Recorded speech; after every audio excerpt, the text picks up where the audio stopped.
congestionada. Falando de acidentes, o município de Piracicaba ultrapassou Campinas na proporção de mortes no trânsito por número de habitantes. Nos 12 últimos meses, foram 65 óbitos.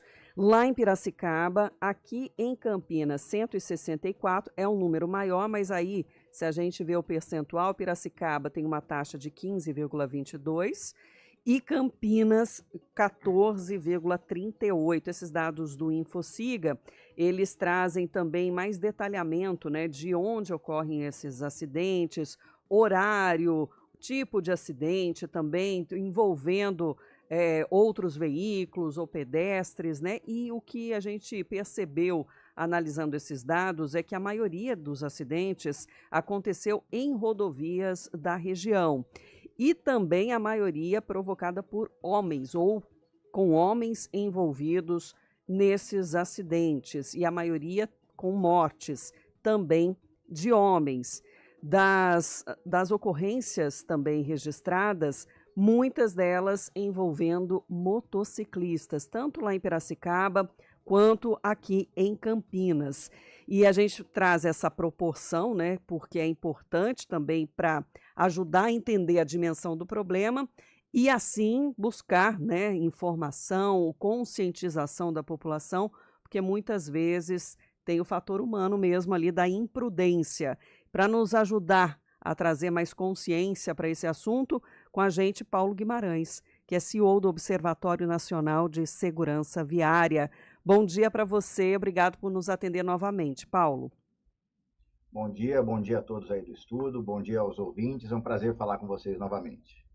Paulo, quando a gente analisa esses dados, não percebe tanta diferença em relação aos indicadores passados, até numa conversa que a gente teve recentemente, durante a campanha Maio Amarelo, que era para reforçar a importância de se discutir a segurança viária e também os sinistros, né? Mas o que a gente pode aprender, né, analisando esses detalhes dos dados do InfoSiga? Olha, uma das coisas que chama atenção, apesar da gente ter uma proporção de óbitos acontecendo dentro do perímetro da região de Piracicaba, a gente tem uma divisão entre aquilo que acontece nas rodovias e que acontece nas áreas urbanas. Quando a gente usa o InfoSig e faz um recorte olhando para o ano de 2024, a gente percebe que a participação desses óbitos na área urbana ela foi significativa.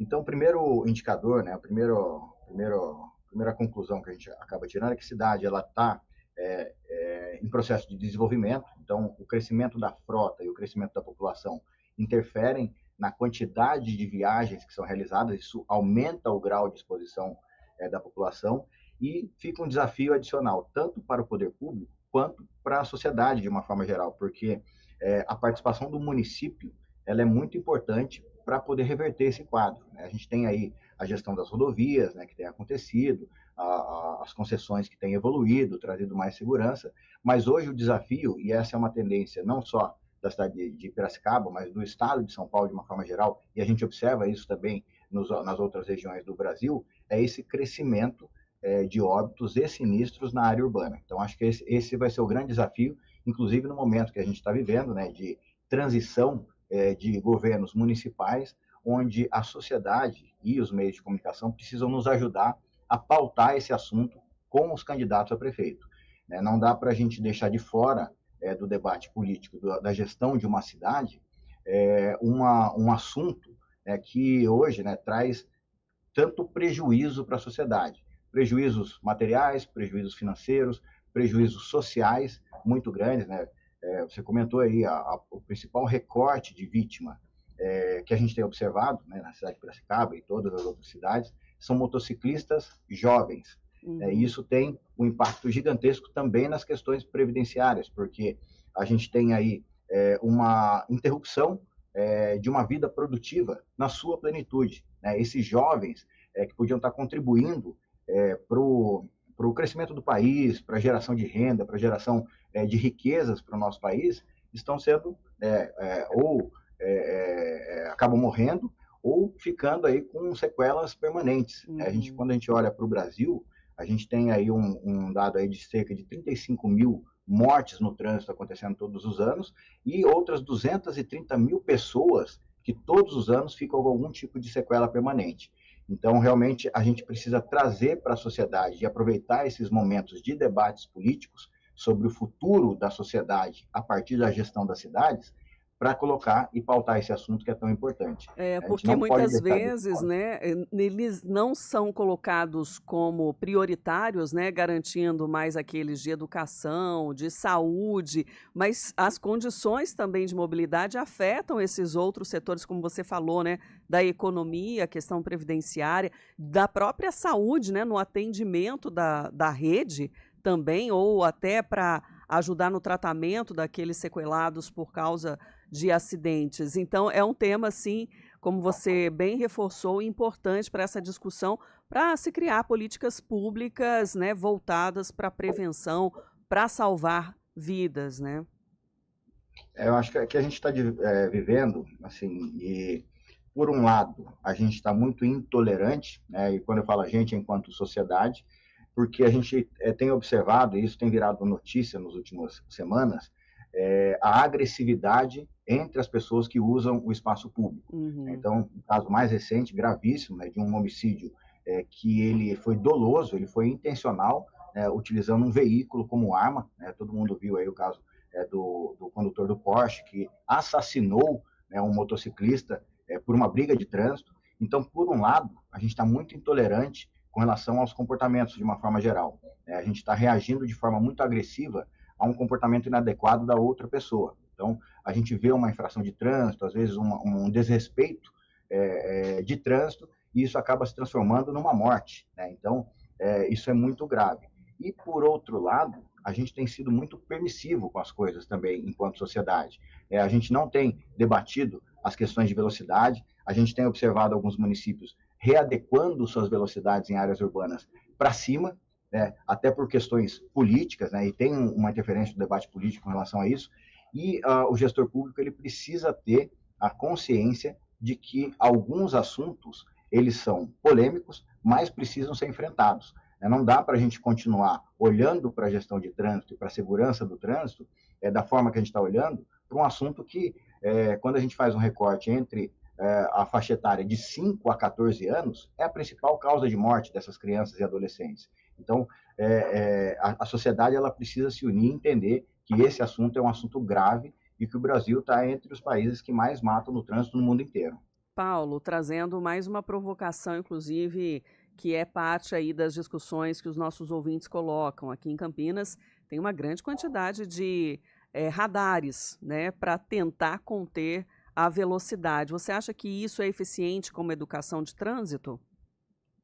Sim, os radares eles são muito importantes para poder promover a gestão do controle da velocidade e o monitoramento dos veículos. Hoje, esses equipamentos eletrônicos eles têm uma série de utilidades adicionais para a mobilidade, que não só a fiscalização de velocidade, e ele é muito democrático, porque o equipamento eletrônico ele fiscaliza aqueles que estão realmente cometendo infração. É diferente, por exemplo, de uma lombada física, né? Os obstáculos, as lombadas que a gente tem na cidade, que muitas vezes são implantadas com o objetivo de redução de velocidade, mas acabam afetando todo mundo. Imagina uma cidade que está cheia de lombada, a dificuldade que é, por exemplo, os atendimentos de urgência, uma ambulância, um veículo dos bombeiros que precisa se deslocar para poder fazer atendimentos de urgência.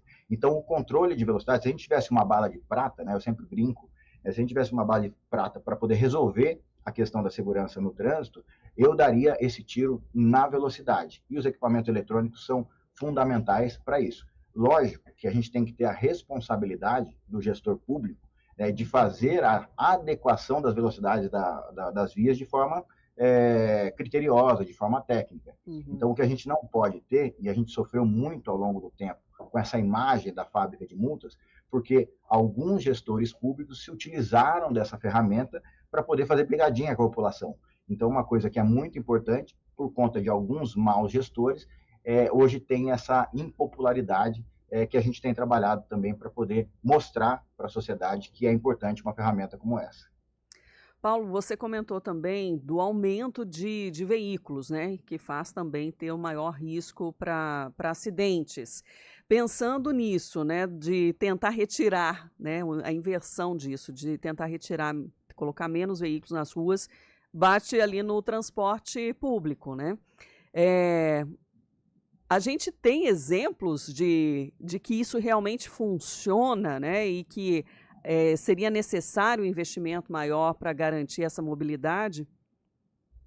Sim, a gente tem exemplos, inclusive temos exemplos, muita documentação de trabalhos acadêmicos, de acompanhamento de projetos que foram nesse sentido, que mostram que quando você tem um incentivo ao transporte público, você proporciona uma migração do modal individual, ou seja, as pessoas tendo uma opção de qualidade de transporte público, têm a opção de escolher entre o veículo individual e o transporte coletivo.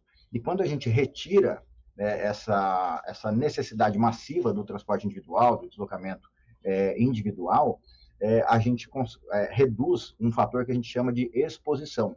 O transporte coletivo, comprovadamente, ele é muito mais seguro que o transporte individual, os números comprovam isso. Então, investir no transporte público, não só melhorando a qualidade do transporte público, mas também a sua operação é muito importante. Então, isso interfere com, por exemplo, proibição de estacionamento em alguns trechos de corredores de transporte coletivo, implantação de faixas exclusivas, porque a gente precisa garantir para o transporte público qualidade e credibilidade. Ninguém vai deixar o carro em casa se não souber, por exemplo, ou tiver uma incerteza com relação ao horário que o ônibus vai passar, se ele vai conseguir chegar a tempo no seu trabalho, nos seus compromissos. Então, o investimento no transporte público, nas calçadas, nas ciclovias, para poder trazer esses modos mais suaves de deslocamento, e também no planejamento urbano. As cidades precisam olhar para os seus planos diretores e tentar proporcionar regiões mais compactas. A gente teve um histórico de construção das cidades no Brasil, que a gente colocou as moradias de baixa renda para fora das regiões centrais e concentrou o emprego, os serviços nas regiões centrais. Isso gera um deslocamento grande da população. Então, rever também a dinâmica de cidade, trazendo um mix de atividades para determinadas regiões, onde você consegue reduzir a necessidade de deslocamento, também é uma iniciativa muito importante, de médio e longo prazo, que gera resultados positivos para a segurança no trânsito. Paulo Guimarães, CEO do Observatório Nacional de Segurança Viária, analisando os dados do Infosig e trazendo um pouco mais de consciência a respeito da segurança no trânsito. Agradeço, Paulo, pela participação. Muito obrigado, e queria deixar um recado final que todos nós somos responsáveis. A gente tem olhado aí a dinâmica dos motociclistas. Os motociclistas sim precisam ser tratados com fiscalização, com educação, mas também nós, enquanto condutores de veículos, temos que olhar para esse modal, para a fragilidade desses motociclistas e desses pedestres e assumir também a responsabilidade por sua segurança. Muito obrigado e continuem seguros aí. Um abraço a todos, bom restinho de semana. E até a próxima, Paulo. Rádio Cultura de Campinas Limitada, ZYD 809, FM 99,1 MHz.